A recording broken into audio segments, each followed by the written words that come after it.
Welcome to the MeMyddleton Show Shadowwork series, which is a part of the C4 30-Day Challenge. C4 stands for Content Creators of Color Collective. For each day during the month of February, we will go over a shadow exercise topic to help us take a necessary look at the not so pleasant yet important side of ourselves that we have hidden in the shadows. No intro music because we're getting straight to it. Here we are on day number 7, spiritual practice and you. There is indeed a shadow side to spirituality. I'm not talking about dark practices like those of the left-hand path.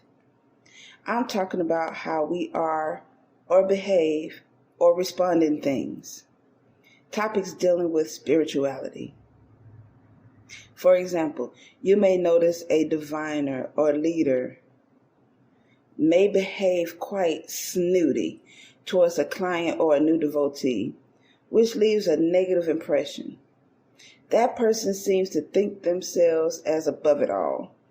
No one really talks about the behaviors of spiritual practitioners because people have dictated us to be this happy, peaceful, soft-spoken, la-di-da type of passive folks. Some of you may have had your dark opinions about me because spiritual people aren't supposed to use profanity, when in actuality, you got spirituality confused with social rules and religion. Miss the fuck out of me and namaste. There are people out here in these spiritual streets that use the spirituality as an escape from reality, aka spiritual bypassing, spiritual narcissism, spiritual pride, spiritual codependency, and cult mentality.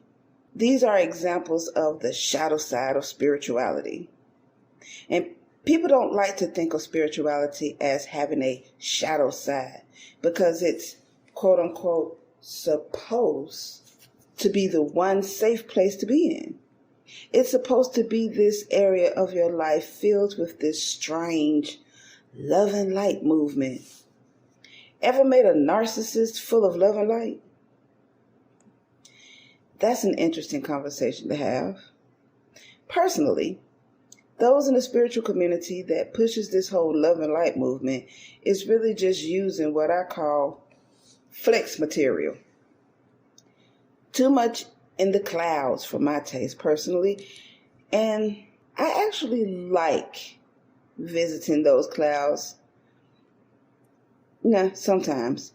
But I can't live in that space as a lot of us do. But I digress. This exercise I'm about to present may get next to you, even under your skin. You may experience alexithymia, or basically feel some type of way while doing this exercise. No worries. Take a break. Shake it off. Come back to it when you're ready. But keep going. Repeat. But by all means, complete this exercise. It's not like you're made to share any of this information anyways. Please don't do that. Keep it sacred. The written stuff is for your eyes only as a part of revealing in your face and healing what's been brought out of the shadows and into the light. So, let's get into it, shall we? But first, this episode is brought to you by Poddex. Do you find it difficult to come up with content ideas for your podcast? Or perhaps you've gotten stuck doing an interview with a guest or you just have nothing to ask anymore? Try Poddex today. Poddex is the best all-in-one podcast idea generation tool. You get everything from episode ideas to interesting conversation starters for interviews, engaging discussions for your live streams, and even social media content ideas. With this tool, you don't have to spend weeks trying to come up with content for an episode or unique questions for your guests. Just shuffle the cards and pick one at random. Hit the record button and get started. Now, you can make better content, have more fun while you're at it, and get your viral moment, all with Poddex. Head over to poddex.com and use code C4C. Begin thinking about yourself in your chosen spiritual practice. Identify areas, beliefs, and or mindsets that causes you to 1. Feel special or better than others. 2. Be self-absorbed or focus too much on yourself. 3. Be self-critical or focus too much on others. 4. Pretend to be someone you are not. 5. Avoid or escape from reality. 6. Feel dependent on others for your well-being or wisdom, i.e. a diviner, a psychic, a mentor, a yogi, spiritual or religious teacher. 7. Look down on quote-unquote asleep or quote-unquote unconscious people. 8. Only feel validated rather than challenged to grow. 9. Stop questioning and thinking for yourself. Now, as always, so far, this is the 7th day, I had the courage to be as transparent as I possibly can to share my answers. So here you go. 1, feel special or better than others. I feel about as special or better than others as I did as I thought myself to be when I went to a performing arts school. Ooh, I have a nifty talent. Next. Yeah, I didn't feel special or better. I have a skill. I got a talent. Okay. Ooh. 2, be self-absorbed or focus too much on yourself. That's outside my nature. I don't know nothing about that life. I'm too busy focused on other people, which brings me to 3, be self-sacrificial or focus too much on others. I used to be very, very, very giving of myself to others. I still help others due to my nature, but I practice healthy selfishness. Yes, healthy selfishness. It's important to be selfish because if you don't, you continuously be giving of others, you're going to be on E and no one's going to replenish you and then you're torn. I'm not doing that anymore. I've been doing pretty good on not doing that type of thing by practicing healthy selfishness. 4, pretend to be someone you are not. I once did this to gain attention due to being sheltered and lonely. But, to do this now, I think is a mental problem unless I'm getting paid as an actress. So, nope. 5, avoid or escape from reality. I used to do this when I used to smoke weed.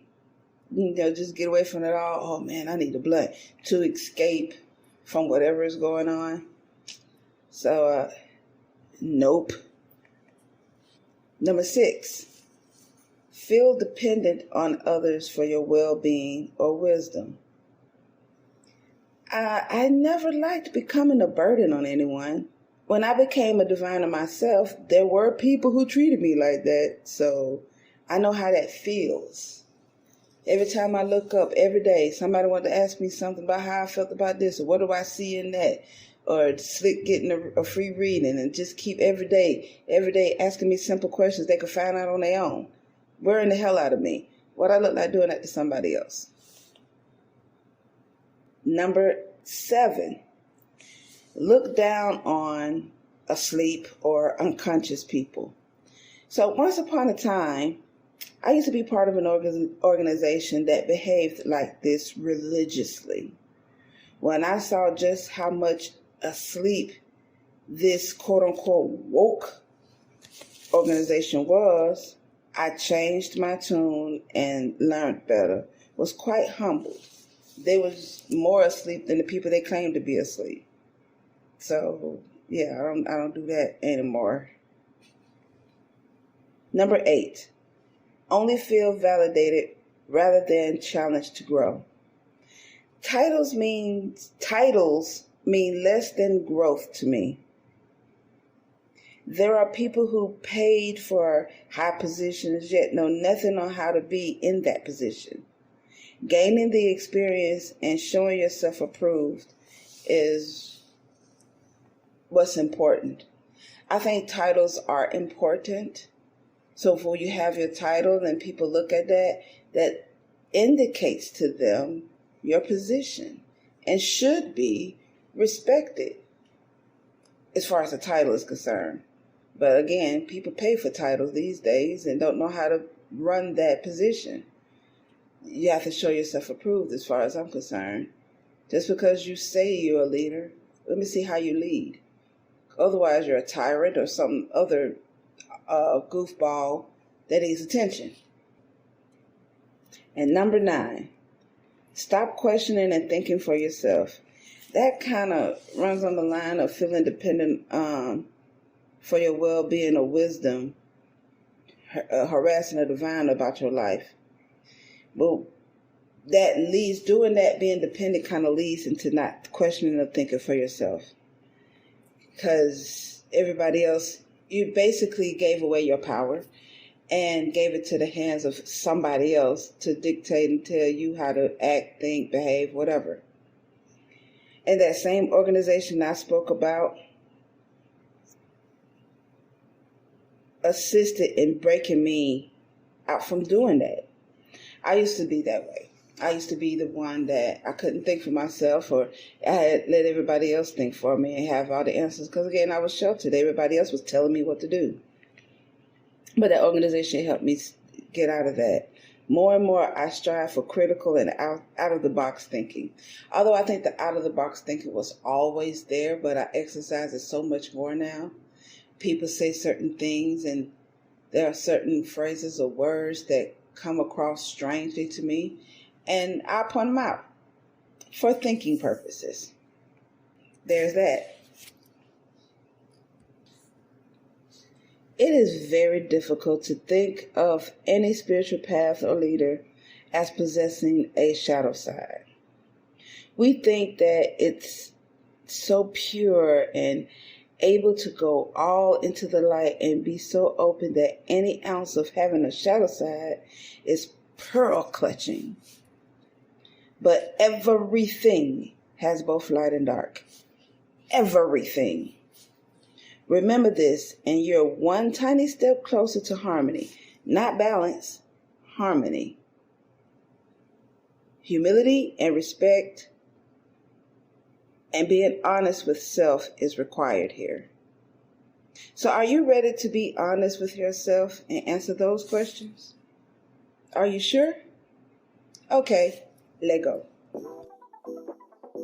Was it that fun? Did you learn anything? Did this episode stir up any questions, comments, or concerns? Send them over to MeMyddleton@gmail.com or leave a message on our website at www.helpbyevina.com, and I'll be more than happy to respond.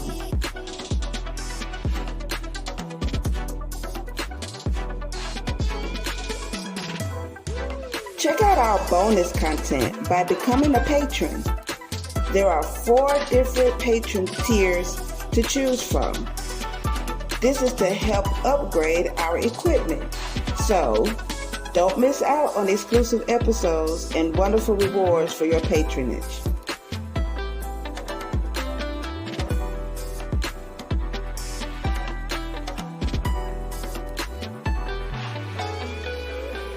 If you're on Spotify, Podbean, Google Podcast, Amazon, or any other favorite podcasting platform, make sure you like The MeMyddleton Show and leave a comment. Tell us how much you love the show, what you don't like about it, how we can improve, and how we can be challenged.